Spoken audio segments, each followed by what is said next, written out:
Kidnapping, ये शब्द सुनते ही दिमाग में क्या आता है? एक अंधेरी वैन, फिरौती की चिट्ठी, कोई सीक्रेट अड्डा, है ना? भाई फिल्मों ने तो हमें यही सब दिखाया है। पर एक मिनट, क्या असल जिंदगी में मतलब कानून की दुनिया में किडनैपिंग हमेशा इतनी ही फिल्मी होती है? क्या हर बार मकसद सिर्फ पैसा होता है? चलिए जरा इस गुत्थी को सुलझाते हैं।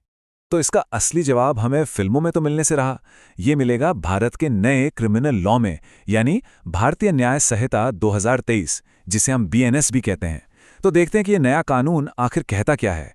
तो आज हम क्या क्या समझने वाले हैं। सबसे पहले हम फिरौती की कहानियों से आगे निकलेंगे, फिर देखेंगे कि किडनैपिंग असल में दो तरह की होती है। इन दोनों को केस के जरिए समझेंगे, और हाँ, कुछ ऐसी कानूनी सच्चाइयों पर भी बात करेंगे जो आपको सच में हैरान कर सकती हैं। तो ठीक है, अब पॉप कल्चर वाली इमेज को थोड़ी देर के लिए साइड में रखते हैं और देखते हैं कि असली कानून क्या है। भारतीय न्याय संहिता का सेक्शन 137 ये सीधा पॉइंट पर आता है, और यहीं पर पहली सरप्राइजिंग बात पता चलती है। कानून के हिसाब से किडनैपिंग सिर्फ एक टाइप की नहीं होती, बल्कि ये दो बिल्कुल अलग अलग तरह की होती है। और ये दोनों टाइप एक दूसरे से काफी अलग हैं। एक है भारत से किडनैपिंग, जिसमें किसी भी उम्र के इंसान को देश के बाहर ले जाया जाता है, और दूसरा है कानूनी गार्डियनशिप से किडनैपिंग, जो खास तौर पर बच्चों या फिर उन लोगों से जुड़ा है जिनका मानसिक स्वास्थ्य ठीक नहीं है। चलिए पहले टाइप को थोड़ा डिटेल में समझते हैं। भारत से किडनैपिंग, इसमें जैसा कि नाम से ही जाहिर है, देश की सीमाएं बहुत अहम रोल निभाती हैं। तो ये अपराध बनता कब है? इसके लिए 4 चीजें होनी जरूरी हैं। सबसे पहले, किसी इंसान को ले जाया जाए। दूसरी बात, वो इंसान कोई भी हो सकता है, उसकी उम्र या जेंडर से कोई लेना देना नहीं है। तीसरा, और ये सबसे जरूरी है, उसे भारत की सीमाओं के पार ले जाया जाए। और चौथी कंडीशन है कि ये सब कुछ उसकी मर्जी के बिना, मतलब बिना उसकी सहमति के हो। और देखिए, कानून की भाषा भी बिल्कुल साफ साफ यही बात कहती है। 2 चीजें सबसे जरूरी हैं, एक भारत की सीमाओं से परे ले जाना, और दूसरा सहमति के बिना। अच्छा, ये सहमति वाली बात बड़ी इंटरेस्टिंग है। मान लीजिए किसी ने भूटान जाने के लिए तो हाँ कहा, पर उसे ले जाया गया नेपाल। अब कहने को तो उसने यात्रा के लिए सहमति दी थी, लेकिन वो सहमति भूटान के लिए थी, नेपाल के लिए नहीं। जानते हैं, कानून की नज़र में ये भी किडनैपिंग ही कहलाएगा। सहमति एकदम स्पेसिफिक होनी चाहिए। चलिए आप किडनैपिंग के दूसरे टाइप पर आते हैं। ये वो केस है जो सीधे सीधे बच्चों और कमज़ोर लोगों की सुरक्षा से जुड़ा है। यहाँ भी 4 ज़रूरी बातें हैं। 1, किसी को ले जाना या फिर बहला फुसला कर ले जाना। 2, यहाँ विक्टिम या तो 18 साल से कम उम्र का बच्चा होगा या कोई ऐसा व्यक्ति जिसका मानसिक स्वास्थ्य ठीक नहीं है। 3, उन्हें उनके लीगल गार्डियन की देखरेख से दूर किया जाता है। और चौथी और सबसे ज़रूरी बात, यहाँ बच्चे की सहमति की कोई वैल्यू नहीं है, यहाँ गार्डियन की सहमति चाहिए होती है। और हाँ, लीगल गार्डियन का मतलब सिर्फ मम्मी पापा नहीं होता। कानून कहता है कि ये कोई भी हो सकता है जिसे बच्चे की देखभाल की जिम्मेदारी कानूनी तौर पर दी गई हो सकता है वो कोई रिश्तेदार हो या फिर स्कूल में टीचर। कानून भी इसी बात को दोहराता है। यहाँ सबसे ज़रूरी चीज़ है गार्डियन की सहमति। बच्चे या उस व्यक्ति की अपनी समझ या मर्जी क्या है, इससे कानून को कोई मतलब नहीं है।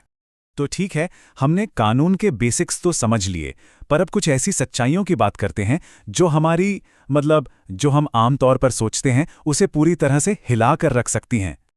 अब ये बात सुनिए, ये आपको सच में चौंका सकती है। यूके सरकार की एक ऑफिशियल गाइडलाइन कहती है कि भारत में अगर एक माँ या पिता अपने ही बच्चे को दूसरे पार्टनर की मर्जी के बिना कहीं ले जाए तो उसे क्रिमिनल किडनैपिंग नहीं माना जाता।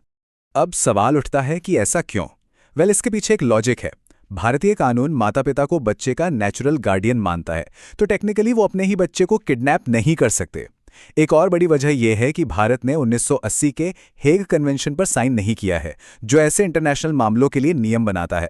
इससे एक और बड़ा सवाल खड़ा होता है, क्या किडनैपिंग के लिए किडनैपर का इरादा, उसकी नीयत मायने रखती है? मतलब क्या जरूरी है कि उसकी नीयत बुरी ही हो? अगर किसी ने अच्छे इरादे से ऐसा किया हो तो? इसके लिए एक बहुत ही फेमस केस है, आर वर्सेस प्रिंस। इसमें प्रिंस नाम का एक आदमी एक लड़की के साथ भाग जाता है। उसे पूरा विश्वास था कि लड़की 18 साल से ऊपर की है और वो उससे शादी कर सकता है। पर कहानी में एक ट्विस्ट था। लड़की ने अपनी उम्र गलत बताई थी। असल में वो नाबालिग थी और अपने पिता की लीगल गार्डियनशिप में थी। प्रिंस को इस बात का बिल्कुल अंदाजा नहीं था।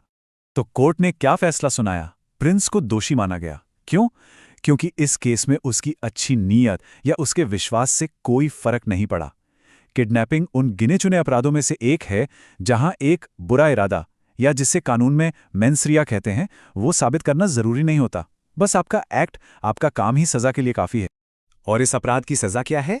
बीएनएस के सेक्शन 137 के मुताबिक दोनों ही तरह की किडनैपिंग के लिए ज्यादा से ज्यादा 7 साल तक की जेल और साथ में जुर्माना भी हो सकता है। तो आखिर में हम कहाँ पहुंचे?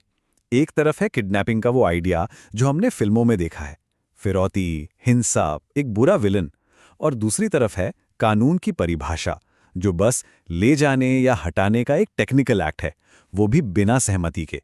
और जैसा हमने देखा, यहाँ तो नियति भी हमेशा जरूरी नहीं होती। और ये हमें एक आखिरी सवाल पर लाकर छोड़ देता है। कानून तो अपनी जगह बिल्कुल सटीक है, लेकिन अपराध के बारे में हमारी सोच तो कहानियों और फिल्मों से ही बनती है ना? तो सवाल ये है कि जब ये कानूनी हकीकत और हमारी फिल्मी समझ आपस में टकराती है, तो होता क्या है?